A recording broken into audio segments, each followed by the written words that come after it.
হল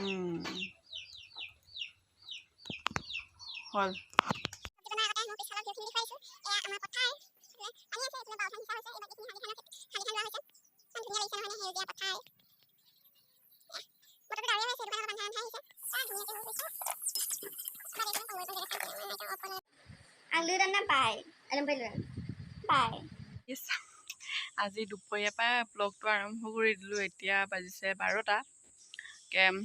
এতিয়া মাও নাই দেউতাও নাই, আজি ঘৰত পেহী ঘৰলৈ গ'ল। তাত দুপৰীয়া সাজটো ময়ে বনাব লাগিব। তাকে ভাবিলোঁ আজি অসমীয়া ছোৱালীৰ এটা ৰেচিপি ট্ৰাই কৰি চাওঁ। বৰদি ঢেকীয়া টেঙাৰ জোল মই আগতে খোৱা নাই, সেইকাৰণে আজি বনাই চাম বুলি ভাবিছোঁ। তাকে দেখাওঁ আপোনালোককো মইনো কেনেকৈ বনাই খালোঁ। চাই থাকিব ভিডিঅ'টো শেষলৈকে। জল্দি বনাই লওঁ। চব্জি বনোৱাৰ আগতে মোৰ পিছফালৰ ভিউখিনি দেখুৱাই দিছোঁ।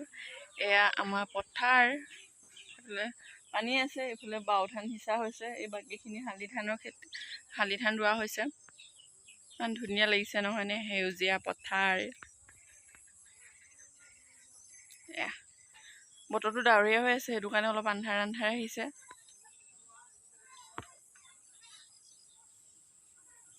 মই চাঙৰ ওপৰৰ পৰা ভিডিঅ' কৰি আছোঁ। আমাৰ পাকঘৰটো চাংঘৰ হয়, পিছফালে সৰুকৈ এখন চাং বনাই দিয়া হৈছে। ওপৰত একো নাই, খালী।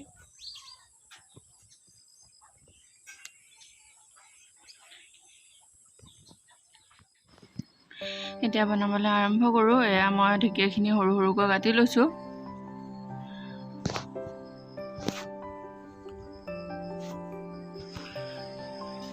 এয়া দিনতো মচৰ কামুৰিছে দেই।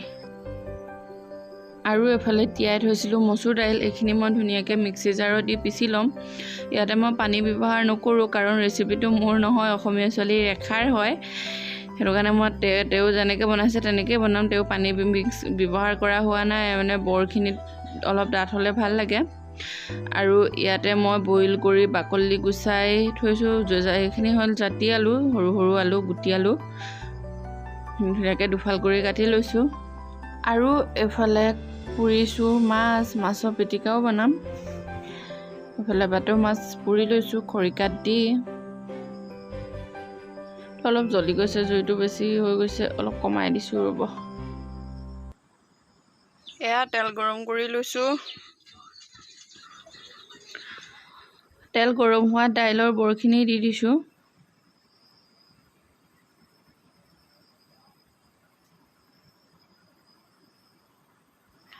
অলপ ৰঙচুৱা হোৱালৈকে ভাজি লৈছোঁ।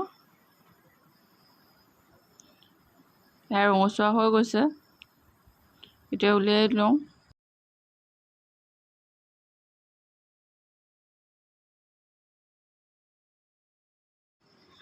থেতেলিয়াই লোৱা নহৰু অলপ দি দিছোঁ ইয়াতে। এতিয়া নহৰু ৰঙচুৱা হোৱালৈকে লৰাই ভাজি লৈছোঁ। তাৰপিছত এতিয়া দি দিছোঁ জলকীয়াখিনি। কেঁচা জলকীয়া সৰুকৈ কাটি লোৱা হৈছে, এইটো কণ জলকীয়া হয়। আমি অলপ জ্বলা বেছিকৈ খাওঁ, সেইটো কাৰণে জলকীয়া অলপ বেছিকৈ দি দিছোঁ। আপুনি যদি কমকৈ খায় কমকৈ দি দিব পাৰিব। এতিয়া ঢেকীয়াখিনি দি দিছোঁ। অলপ লৰাই ধুনীয়াকৈ ভাজি লওঁ।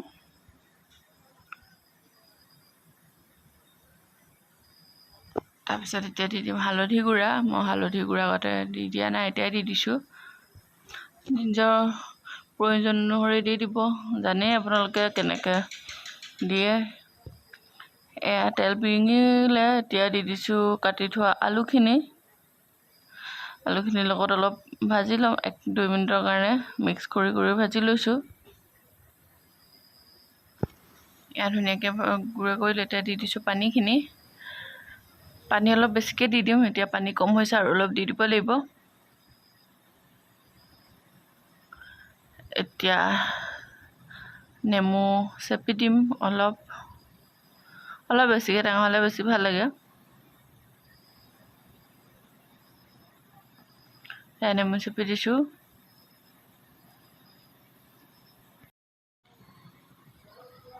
এয়া উতলিলে, এতিয়া বনাই থোৱা দাইলৰ বৰখিনি দি দিছোঁ।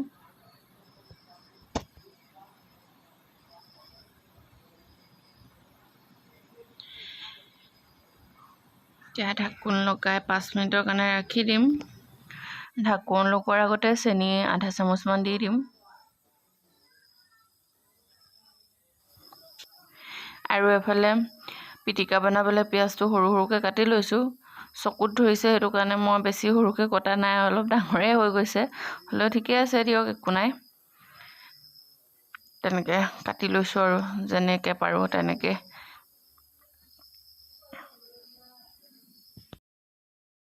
আৰু এফালে ভোট জলকীয়া গুড়ি কৰি লৈছোঁ নেমু অলপ চেপি দিম এয়া ছালখিনি অলপ বেছিকৈ পুৰিলে অলপ চাফা কৰি দিছোঁ ইমান গৰম পৰিছে আজি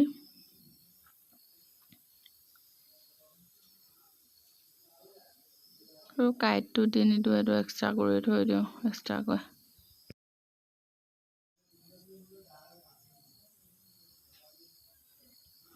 ধুনীয়াকৈ মিক্স কৰি লওঁ পিঁয়াজখিনি ডাঙৰ ডাঙৰ হৈছে একো নাই বাৰু অলপ সৰুকৈ কটা হ'লে ভালকৈ মিলি গ'ল হয় কিন্তু মোৰ কটাটো বেছি অলপ ডাঙৰ হৈ গৈছে একো নাই নিজেহে খাম এতিয়া নেমু অলপ চেপি দি দিছোঁ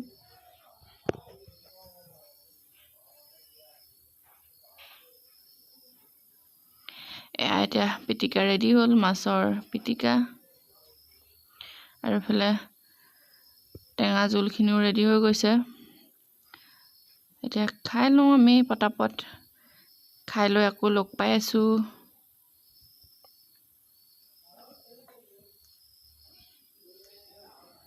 এয়া পিটিকাখিনি ভিডিঅ'টো চাই যদি ভাল লাগিছে তেনে লাইক এটা কৰি দিয়ক খাই লৈছোঁ এতিয়া পটাপট খাই লৈ লগ পাই আছোঁ খাই বৈ আজৰি হৈ আহিলোঁ এয়া দীপিকা আহি গ'ল দীপিকাক সোধোঁ চব্জি খাই কেনেকুৱা পালে দীপিকা চব্জি খাই কেনেকুৱা লাগিলে ভাল লাগিলে কিমান ভাল লাগিলে বহুত সঁচাকেনে আৰু যে হিন্দীত যে কিবা কিবি কৈ আছিলি এতিয়া কোৱাচোন পাহৰি গ'লি এনেকৈ কৈ আছিলা যে মুझे লাইক কৰনা শ্বেয়াৰ কৰনা সেইটো কি হ'ল হে পাহৰি গ'লি তাই অকলে অকলে ভিডিঅ' বনাই থাকে আকৌ গম পাই দেখাম বাৰু এদিন আপোনালোকক আমাৰ দীপিকাই কেনেকৈ ব্লগ বনায় হিন্দীতে বনায় তাই এতিয়া বাই কৈ দিয়া বাই এমটো ang ludan na bye alam ba ludan bye bye em bye bye bye